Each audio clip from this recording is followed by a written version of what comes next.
So you're ready for your first pizza party.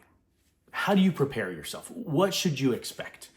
So on the nose, I would say you want to make sure you have fuel. You want to make sure you have a full tank, maybe even two, depending on how long you're planning on cooking for, if it's gas. You want to make sure you have plenty of wood that's already pre-split. Makes it a lot easier. Starting off with kindling, you don't need a lot of that, but you want to make sure you have plenty of hardwood to be able to maintain that temperature for an extended period of time. Now, when you're calculating how much dough to make, it depends on your guests. How much are they going to eat? But I will tell you, eating a whole pizza, especially a 250 gram dough ball, a standard 13-inch pizza, is easy. So I usually calculate a minimum of one dough ball per guest. You might also have kids. The kids tend to not eat crusts, so they go through a lot more pizza a lot faster. So typically you're looking at a dough ball per person. Add a little bit more because extra dough is always nice. Now, when you're cooking your pizza, you do want to be cognizant or conscious of the fact that as you go in and out with the peel, you don't want people directly behind you. Set your guests' expectations. Give us a little bit of space because I don't want to hit you with the peel.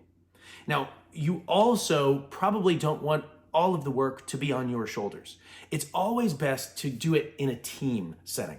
There's usually one person that is making the pizza and one person that is baking the pizza. One single person can do both, but it's not very enjoyable. You want to invite people into that experience, and if you're unable to actually focus on conversation, it makes it a lot harder to invite people into that.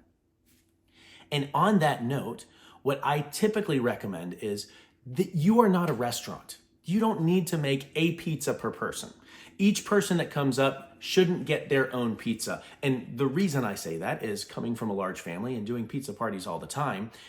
If you're at the end of the line, by the time you get to you and your pizza, the first couple people are already ready for dessert. You're not part of that experience anymore. So what we have found, and this isn't correct for everybody, but what we have found is you get the first person who calls out the toppings. Their pizza comes out, you cut it into a ton of little slices, and everybody gets to have a sample of that person's creation. And you might think, ooh, I really like those toppings, but I would change blank. So for my pizza, I'm going to recommend these toppings. And so as every new pizza comes out, it's, hey, this is person A's pizza, this is person B's pizza, and you get to try their creation. Not only would you get to make your own pizza as a guest at some point, but you are already creating it through the person making the pizzas. It makes that experience of a pizza party that much more celebratory.